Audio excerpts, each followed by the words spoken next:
Hi, ഇന്ന് വന്നിട്ടുള്ളത് റമദാനിന് തയ്യാറാക്കാൻ പറ്റിയിട്ടുള്ള ഒരു ചിക്കൻ കട്ട്ലറ്റിൻ്റെ റെസിപ്പി ആയിട്ടാണ് കേട്ടോ. അപ്പോൾ വളരെ എളുപ്പത്തിൽ നല്ല ടേസ്റ്റി ആയിട്ട് എങ്ങനെയാണ് ചിക്കൻ കട്ട്ലറ്റ് തയ്യാറാക്കാമെന്നുള്ള നല്ല പെർഫെക്റ്റ് ആയിട്ട് കിട്ടാൻ വേണ്ടിയിട്ടുള്ള ടിപ്സൊക്കെ ഇതിൽ പറയുന്നുണ്ട്. അപ്പോൾ വീഡിയോ ഒന്ന് കണ്ടു നോക്കാം കേട്ടോ. ആദ്യം തന്നെ ഇതിലേക്കുള്ള ഫില്ലിങ് തയ്യാറാക്കുക. അതിനായിട്ട് ഒരു പാൻ അടുപ്പത്ത് വെച്ചിട്ട് അതിലേക്ക് കുറച്ച് ഓയിൽ ഒഴിച്ച് കൊടുത്തിട്ടുണ്ട്. അതിലേക്ക് കുറച്ച് വലിയുള്ളിയാണ് കേട്ടോ ഇട്ട് കൊടുക്കുന്നത്. അപ്പോൾ 2 മീഡിയം സൈസ് വലിയുള്ളി ഇട്ട് ചെറുതാക്കിയിട്ട് അരിഞ്ഞിട്ടുള്ളതാണ്.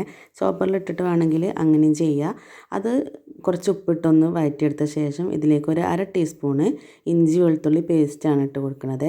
അതുകൂടി നന്നായിട്ടൊന്ന് മിക്സ് ചെയ്തിട്ട് പിന്നെ ഇതാ ഒരു ചെറിയൊരു പച്ചമുളക് അരിഞ്ഞത് ആണ് ഇട്ട് കൊടുക്കുന്നത്. അപ്പോൾ നിങ്ങളുടെ വീട്ടിൽ കുട്ടികളൊക്കെ ഉണ്ടെങ്കിൽ പച്ചമുളക് സ്കിപ്പ് ചെയ്യാം കേട്ടോ. പിന്നെ കുറച്ച് മസാലപ്പൊടികളാണ് ഇട്ട് കൊടുക്കുന്നത്. ചിക്കൻ മസാലയും ഗരം മസാലയും കുറച്ച് കുരുമുളക് പൊടിയും കുറച്ച് മഞ്ഞൾപ്പൊടിയും കൂടി ഇട്ട് കൊടുത്തിട്ട് നന്നായിട്ട് ഇതൊന്ന് മിക്സ് ചെയ്തിട്ട് എടുക്കുക. നന്നായിട്ട് ആ പൊടികളുടെ പച്ചമണമൊക്കെ ഒന്ന് മാറുന്നത് വരെ നന്നായിട്ട് മിക്സ് ചെയ്യുക കേട്ടോ.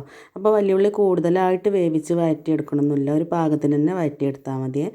എന്നിട്ട് ഇതാ ഇതിലേക്ക് ഒരു 2 മീഡിയം സൈസ് ഉരുളക്കിഴങ്ങ് പുഴുങ്ങിയിട്ട് ഉടച്ചിട്ടുള്ളതാണ്, ഉപ്പിട്ട് പുഴുങ്ങിയെടുത്തതാണ് കേട്ടോ.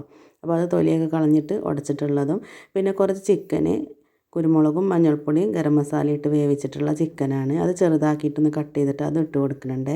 എന്നിട്ട് ഇതെല്ലാം കൂടി നന്നായിട്ട് ഇതിലെ വെള്ളത്തിൻ്റെ അംശമൊക്കെ ഉണ്ടെങ്കിൽ ഒന്ന് വറ്റാനായിട്ട് ഒന്ന് വഴറ്റി കൊടുക്കുക അടുപ്പത്ത് വെച്ചിട്ട്. ലാസ്റ്റ് കുറച്ച് മല്ലിയില കൂടി ഇട്ട് കൊടുത്ത ശേഷം ഇത് നന്നായിട്ടൊന്ന് വഴറ്റി മിക്സാക്കി എടുക്കുക. എന്നിട്ട് ഇത് ചൂടാറാനായിട്ട് ഒന്ന് മാറ്റി വെക്കാം കേട്ടോ. കുറച്ച് സമയം നമുക്ക് കൈകൊണ്ട് ഇത് റോൾ ചെയ്തിട്ട് എടുക്കാനുള്ളതല്ല, അപ്പോൾ അതുകൊണ്ട് കുറച്ച് സമയം ഇത് ചൂടാറാനായിട്ട് മാറ്റി വെക്കാം. ഇപ്പോൾ അത് നന്നായിട്ട് തന്നെ തണുത്ത് കിട്ടിയിട്ടുണ്ട്. ഞാൻ ഫാനിൻ്റെ ചോട്ടിൽ കുറച്ച് നേരം വെച്ചതാണ്. എന്നിട്ട് ഇതിലേക്ക് 3 ടേബിൾ സ്പൂണ് ബ്രെഡ് ക്രംസ് ആണ് കേട്ടോ ഇട്ട് കൊടുക്കുന്നത്. റസ്ക് പൗഡർ ആണെച്ചെങ്കിൽ അതും ഇട്ട് കൊടുത്താൽ മതി. നമ്മുടെ ഈ മിക്സ് ഒന്ന് ടൈറ്റായി കിട്ടാൻ വേണ്ടിയിട്ടാണ് കേട്ടോ, നമുക്ക് ഷേപ്പ് ചെയ്തെടുക്കാൻ. അപ്പോൾ ഇത് നന്നായിട്ട് തന്നെ കൈ വെച്ചിട്ട് തന്നെ മിക്സാക്കി എടുക്കുക.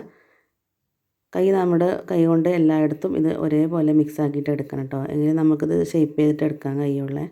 ആ കറക്റ്റ് ഷേപ്പിൽ കിട്ടണമെങ്കിൽ മാവ് നല്ല ടൈറ്റായിരിക്കണം. അപ്പോൾ അതിന് വേണ്ടിയിട്ടാണ് കേട്ടോ ബ്രെഡ് ക്രംസ് ചേർത്ത് കൊടുക്കുന്നത്. ഇപ്പോൾ ഇതിവിടെ റെഡി ആയിട്ടുണ്ട് കേട്ടോ. ഇനി ഞാനൊരു മിൽമൻ്റെ അടപ്പാണ് കേട്ടോ എടുത്തിട്ട്, മിൽമ കുപ്പിയില്ലേ, മിൽമ ബോട്ടിൽ, അതിൻ്റെ അടപ്പാണ് എടുത്തിട്ടുള്ളത്. അതിലേക്കൊരു പ്ലാസ്റ്റിക് ഇങ്ങനെ ഇറക്കി വെച്ചിട്ട് നമ്മൾ ചെറിയ ബോൾസ് ആക്കിയിട്ട് അതിൽ അമർത്തിയാൽ ഇങ്ങനെ നമുക്ക് കറക്റ്റ് ഷേപ്പിൽ തന്നെ കിട്ടും കേട്ടോ. അങ്ങോട്ടും ഇങ്ങോട്ടൊന്നും ഉള്ള ഇതുണ്ടാവില്ല, എല്ലാ കട്ട്ലറ്റും നമുക്ക് ഒരേ അളവിൽ ഒരേ സൈസിൽ തന്നെ കിട്ടും. അപ്പോൾ അതിന് വേണ്ടിയിട്ടാണ് ഇങ്ങനെ ചെയ്യുന്നത്.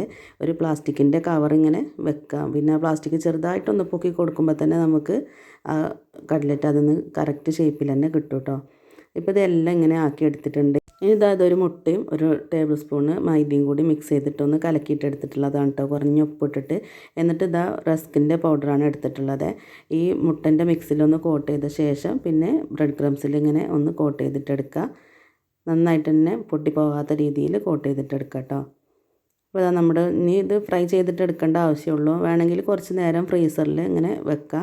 അപ്പോൾ നമുക്ക് നല്ല റെഡിക്ക് ഫ്രൈ ചെയ്തിട്ട് എടുക്കാം കേട്ടോ. പൊട്ടി പോകാതെ തന്നെ ഫ്രൈ ചെയ്തിട്ട് എടുക്കാൻ പറ്റും ഫ്രീസറിൽ കുറച്ച് നേരം വെക്കുകയാണെങ്കിൽ. അപ്പോൾ ഞാനിത് നേരിട്ട് ഫ്രൈ ചെയ്യുകയാണ് ചെയ്യുന്നത്. ഇപ്പോൾ ഇതിവിടെ എല്ലാം റെഡി ആയിട്ടുണ്ട്. ഇനി അത് കോട്ട് ചെയ്തെടുക്കണ ഒരു പണി മാത്രമേ ഉള്ളൂ കേട്ടോ. ഇപ്പോൾ ഇതല്ലാതെ ഇവിടെ കോട്ട് ചെയ്തിട്ട് എടുത്തിട്ടുണ്ട്. ഇനി ഇത് ഫ്രൈ ചെയ്തിട്ട് എടുത്താൽ മതി. വേണമെങ്കിൽ ഫ്രീസറിൽ വെക്കാം കേട്ടോ, ഞാനതൊന്നും ചെയ്യണില്ലേ. ഇതിനായിട്ട് ഞാൻ നോൺ സ്റ്റിക്കിൻ്റെ ഇങ്ങനത്തെ ഒരു പരന്ന പാനാണ് എടുത്തിട്ടുള്ളത്. അപ്പോൾ അതാകുമ്പോൾ കട്ട്ലറ്റാകുമ്പോൾ നമുക്ക് വേഗം ഫ്രൈ ചെയ്തിട്ട് ഓയിൽ ഒഴിച്ച് കൊടുത്തിട്ട് ഒന്ന് ചൂടായ ശേഷം പിന്നെ തീ ഒരു മീഡിയം ഫ്ലെയിമിലേക്ക് ആക്കി വെക്കാം കേട്ടോ. കാരണം ഇതിൽ വേവാത്ത കാര്യങ്ങളൊന്നുമില്ല, നമ്മൾ ഈ പുറമേ കോട്ട് ചെയ്തിട്ടുള്ളത് വെന്ത് കിട്ടാനുള്ള. അപ്പോൾ അതിനായിട്ട് ഒരു മീഡിയം ഫ്ലെയിമിലിട്ടിട്ട് തന്നെ ഒന്ന് ഫ്രൈ ചെയ്തിട്ട് എടുക്കുക.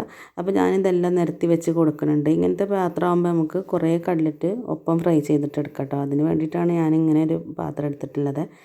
ഇനി ഇത് ഇങ്ങനെ ഒന്ന് നിരത്തി വെച്ച് കൊടുത്ത ശേഷം പിന്നീട് കുറച്ച് ചൂടുള്ള ഓയിൽ ഇങ്ങനെ ഇതിൻ്റെ മുകളിലൊക്കെ ഒന്ന് ആക്കി ഇങ്ങനെ കൊടുക്കുക കേട്ടോ. എന്നിട്ട് ഇത് തിരിച്ചും മറിച്ചും ഇട്ടിട്ട് നന്നായിട്ടൊന്ന് ഫ്രൈ ചെയ്തിട്ട് എടുക്കുക. കൂടുതൽ സമയമൊന്നും ആവശ്യമില്ല കേട്ടോ, നമുക്കിത് കുറച്ച് സമയം വെക്കുമ്പോൾ തന്നെ ഇത് റെഡി ആയിട്ട് കിട്ടും. ഇപ്പോൾ ഇതിവിടെ ഒരു സൈഡ് ആയിട്ടുണ്ട് കേട്ടോ. ഇനി ഇത് തിരിച്ചിട്ട് കൊടുക്കുക.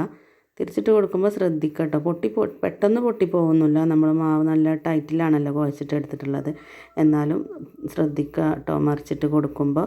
എന്നിട്ട് അതല്ലാതെ ഒന്ന് മറിച്ചിട്ട് കൊടുത്തിട്ടുണ്ട്. ഇനി ഇതുപോലെ ഒന്നുകൂടി ഒന്ന് തിരിച്ചിട്ട് കൊടുത്ത ശേഷം പിന്നെ നമുക്കിത് അടുപ്പിൽ നിന്ന് വാങ്ങാം കേട്ടോ. ഇപ്പോൾ കട്ട്ലറ്റൊക്കെ ഇവിടെ റെഡി ആയിട്ടുണ്ട് കേട്ടോ. ഞാൻ തിരിച്ചും മറിച്ചൊക്കെ ഇട്ട് കൊടുത്തിട്ട് നന്നായിട്ട് തന്നെ വേവിച്ചിട്ട് എടുത്തിട്ടുണ്ട്. ഇനി ഇത് ഓരോന്നായിട്ട് എണ്ണയിൽ നിന്ന് മാറ്റി കൊടുക്കുക. നല്ല എണ്ണ അങ്ങനെ ഊറ്റിയിട്ടെടുത്തിട്ട് ഒരു ടിഷ്യൂവിലേക്ക് ആക്കി കൊടുത്താൽ മതി കേട്ടോ.